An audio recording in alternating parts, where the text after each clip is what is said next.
Kita mau melihat satu sosok yang jarang disoroti. Padahal sosok ini adalah sosok yang sangat penting. Kalau toh disinggung, mungkin hanya sambil lalu. Nah, kita mau melihat Yohanes Pembaptis. Siapa Yohanes Pembaptis itu? Apa yang bisa kita pelajari dari kehidupannya? Nah, mari kita lihat beberapa hal dulu, beberapa data, biodata dari Yohanes Pembaptis. Yang pertama, Yohanes Pembaptis itu masih sepupu dari Yesus. Yohanes Pembaptis sedikit lebih tua, lebih senior, kurang lebih setengah tahun. Karena mamanya setengah tahun lebih dulu hamil. Yang kedua, Yohanes Pembaptis ini lahir dari sebuah mujizat. Kita tahu bahwa kedua orang tuanya, Zakaria dan Elisabet, sebenarnya mandul, tidak memiliki anak. Tapi Tuhan pada masa tua mereka diberkati dengan seorang anak. Yaitulah Yohanes Pembaptis. Jadi ini mujizat. Kelahirannya ini mujizat. Mengingatkan kita kepada Abraham dan Sarah ya. Yang berikutnya, kelahiran Yohanes Pembaptis ini sudah dinubuatkan jauh-jauh hari sebelumnya. Ini yang kita banyak mungkin yang belum tahu. Jadi 700 tahun sebelumnya, Nabi Yesaya sudah menubuatkan tentang kelahiran Yohanes Pembaptis. Dan kemudian di kitab Maleaki, kurang lebih 400 tahun sebelum kelahiran dari Yohanes Pembaptis, Maleaki juga menubuatkan tentang Yohanes Pembaptis. Jadi Yohanes Pembaptis ini berarti cukup penting saudara ya. Karena nabi-nabi lain kayaknya sepengetahuan saya ya, kayaknya nggak ada yang seperti Yohanes Pembaptis ini. Inilah yang luar biasa dari Yohanes Pembaptis. Mengapa dia mempunyai peranan yang luar biasa? Karena Yohanes Pembaptis itu lahir dengan satu tugas khusus, yaitu sebagai pembuka jalan bagi Yesus. Kalau saudara sekarang kita tahu ya, kalau ada pembesar lewat, selalu di depannya ada polisi militer atau apapun yang bertugas untuk membuka jalan. Duit. Semua minggir. Wah. Nah itulah kurang lebih peranan dari Yohanes Pembaptis. Dia membuka jalan. Bahkan bukan cuma membuka jalan, dikatakan Yohanes Pembaptis itu meluruskan jalan bagi Yesus. Dengan memberitakan berita pertobatan. Bertobatlah, karena kerajaan Allah sudah dekat. Jadi itulah. Jadi salah satu tugas dari Yohanes Pembaptis adalah untuk menyatakan, mempresentasikan Yesus kepada dunia melalui pelayanan baptisan air yang dia lakukan. Jadi Mesias itu tidak dimunculkan atau tidak muncul sampai dia atau Mesias atau Yesus Kristus itu dibaptis di Sungai Yordan. Dan membaptis adalah Yohanes.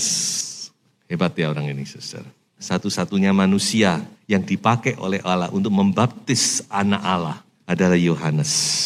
Jadi peranan khusus ini tidak ada duanya. Dan yang terakhir, Yohanes Pembaptis ini mati muda. Jadi usianya kurang lebih 30 tahun. Karena memang kalau tidak begitu, Yesus tidak muncul. Jadi Yesus memulai pelayanan dengan umur 30 tahun. Sebelumnya Yohanes Pembaptis dia mati. Dan secara manusia matinya itu tragis. Secara manusia ya. Karena dia dipenggal oleh Herodes. Gara-gara Herodes keceplosan janji. Jadi kalau setelah akar pikiran manusia, kok tragis ya? Kayaknya matinya itu kok begitu aja. Wong ini orang hebat. Nah, nanti kita akan lihat. Nah inilah sedikit biodata tentang Yohanes Pembaptis yang bisa saya berikan kepada saudara. Sekarang kita mau melihat bagaimana penilaian masyarakat luas terhadap pribadi Yohanes Pembaptis ini. Yang pertama, masyarakat menganggap Yohanes seorang nabi. Apakah salah? Enggak salah sebenarnya. Sebenarnya tidak salah. Tapi dia di perantara. Jadi Yohanes Pembaptis ini perantara antara perjanjian lama dan perjanjian baru. Unik sekali orang ini. Dibilang nabi ya nabi. Tapi kenabiannya tidak sama dengan nabi-nabi sebelumnya. Jadi orang melihat Yohanes Pembaptis ini sebagai nabi. Dia seorang nabi. Itu yang pertama. Dan yang kedua, firman Tuhan mencatat ini adalah perkataan masyarakat penilaian masyarakat tentang Yohanes, mereka berkata bahwa Yohanes memang tidak membuat satu tanda pun. Tetapi semua yang pernah dikatakan Yohanes tentang orang ini, yaitu Yesus, adalah benar. Jadi Yohanes itu dia tidak pernah membuat mujizat. Makanya saya katakan, nah ini uniknya. Kalau nabi-nabi yang perjanjian lama itu kan, wah spektakuler sekali. Mujizat-mujizat yang dilakukan, apalagi yang namanya Nabi Musa, hebat itu. Yohanes enggak pernah. Dia tidak pernah membuat mujizat apapun juga. Tetapi, nah ini yang dikatakan orang. Apapun kesaksian Yohanes tentang Yesus, tentang Mesias, semuanya adalah benar. Nah ini penilaian masyarakat tentang Yohanes. Sekarang kita akan lihat penilaian Yesus tentang pribadi Yohanes. Bagaimana sekarang Yesus menilai Yohanes ini? Yang pertama, Yesus berkata bahwa Yohanes ini bukan sekedar nabi biasa. Bahkan dikatakan ia lebih daripada seorang nabi. Perhatikan loh, ini perkataan-perkataan yang keluar dari mulut anak Allah. Berarti keluar dari mulut Allah sendiri. Yesus berkata bahwa Yohanes ini lebih daripada seorang nabi. Bukan sekedar seorang nabi. Seperti ya yang dikenal oleh pada umumnya orang. Dia lebih daripada itu. Berarti ini orang luar biasa. Kalau Tuhan Yesus sendiri yang mengakui. Yang kedua, nah ini yang kedua ini hebat ini saudara. Dikatakan oleh Tuhan Yesus bahwa Yohanes Pembaptis itu lebih besar dari siapapun juga yang pernah lahir di dunia. Musa hebat, Elia, Elisa hebat, Yesaya, Yeremia, Yeskiel, nabi-nabi perjanjian lama, orang-orang yang hebat, Daud hebat. Tetapi Tuhan Yesus berkata, Yohanes Pembaptis ini lebih besar dari siapapun juga. Semua orang yang lahir dari kandungan seorang ibu, tidak ada yang lebih besar daripada Yohanes Pembaptis. Aduh, ini orang luar biasa ini berarti. Allah sendiri yang mengatakan, berarti memang Yohanes Pembaptis ini luar biasa. Makanya seringkali kita mengabaikan, bukan? Oh, Yohanes Pembaptis kita tahu tentang, lewat saja ceritanya. Tapi coba kita berhenti di sini sekarang. Kita melihat lebih jeli lagi siapa orang ini. Apa penilaian Allah kepada manusia yang satu ini? Masih ada satu lagi penilaian tentang Yohanes Pembaptis yang diberikan oleh Yesus, yaitu bahwa ialah Elia yang akan datang itu. Kitab Maleakhi ditulis atau diakhiri dengan sebuah janji bahwa ada akhir zaman Elia akan datang kembali. Karena kita tahu Elia diangkat hidup-hidup ke sorga. Dia tidak mengalami kematian. Tapi dia akan datang untuk mati. Itu menggenapi firman Tuhan juga. Bahwa firman Tuhan berkata, setiap manusia satu saat akan mati. Tapi begini saudara ya, saudara jangan bingung. Saya mau katakan bahwa Yohanes Pembaptis ini belum Elia yang sebenarnya. Karena Elia yang sebenarnya baru akan datang nanti pada masa 3,5 tahun Antikris. Dia akan datang khusus untuk orang Yahudi. Saudara bisa baca itu di kitab Wahyu pasal 11. Itu benar-benar Elia. Tapi Yohanes ini dia lahir dengan roh Elia. Saya katakan demikian. Dan saya rasa saya tidak salah. Karena Elia tidak mungkin datang 2 kali. Dia akan mati sekali nanti pada masa Antikristus. Jadi saudara-saudara, dia memang mempunyai roh seperti Elia. Dari cara berpakaiannya, cara makannya, persis seperti Nabi Elia. Jadi Yohanes Pembaptis ini datang memang di satu pihak menggenapi apa yang ditulis dalam Maleakhi. Tapi dia datang itu sebagai roh Elia. Dia mempunyai roh Elia. Sekarang saya akan beralih kepada bagaimana Yohanes menilai dirinya sendiri. Saya rasa ini salah satu hal yang sangat penting yang perlu kita mengerti. Dengan berbagai macam penilaian tadi, baik dari manusia maupun dari Yesus Kristus sendiri, sekarang bagaimana Yohanes menilai dirinya sendiri. Apa yang ia katakan tentang dirinya sendiri? Yang pertama, dia berkata, aku bukan apa-apa. Aku hanyalah suara. Orang berkata, apakah engkau Mesias? Jangan-jangan engkau lah Mesias yang kami tunggu-tunggu. Yohanes tidak berkata, ya boleh katakan demikian. No, dia dengan tegas, dengan jelas dia berkata, aku bukan Mesias. Lalu siapa engkau? Aku cuma suara.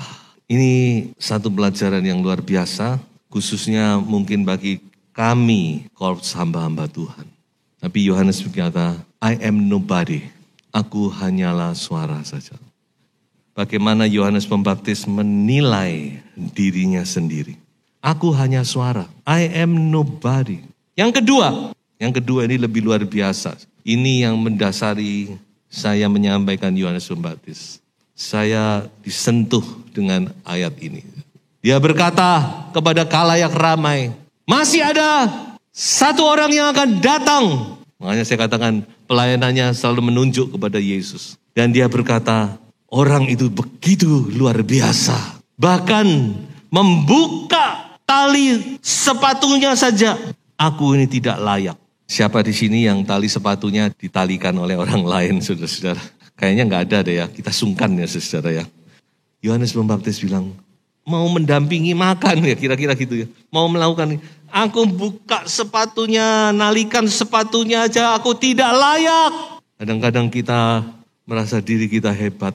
Bahkan mungkin kita merasa, Tuhan, Engkau harus berterima kasih kepadaku. Aku sudah melakukan ini dan itu. Tetapi Yohanes Pembaptis berkata, bahkan untuk membuka tali sepatunya saja, aku tidak layak. Aku tidak layak, Tuhan. Ini menyadarkan kita, bukan? Orang yang Tuhan katakan tidak ada yang lebih besar daripada Yohanes Pembaptis. Tetapi Yohanes Pembaptis berkata, aku buka tali sepatunya saja, aku enggak layak. Mari kita mau sadar, kita mau belajar memiliki roh yang seperti ini. Dan yang ketiga, pernyataan dari Yohanes Pembaptis.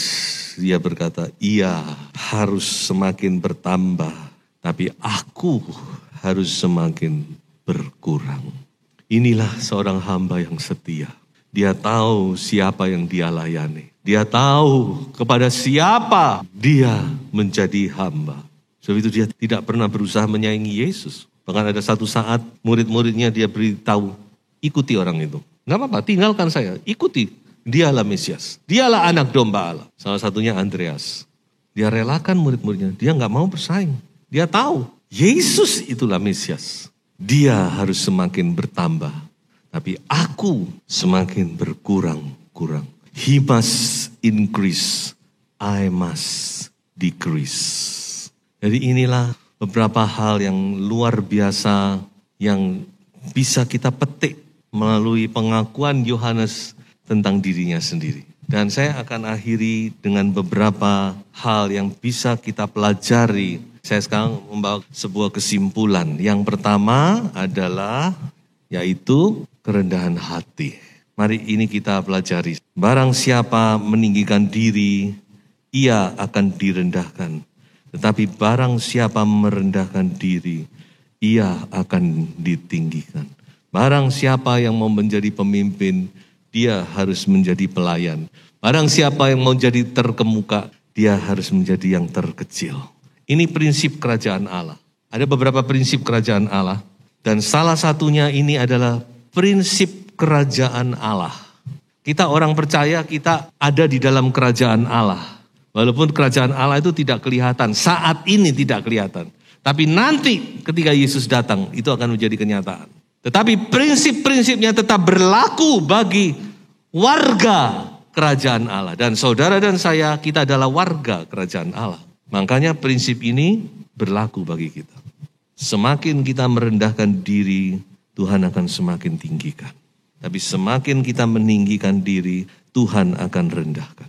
Yang kedua, ini penting bagi kita semua, kebenaran atau mujizat. Dikatakan tadi pengakuan manusia, Yohanes tidak pernah membuat satu mujizat, tetapi apa yang dia sampaikan tentang Yesus semuanya benar.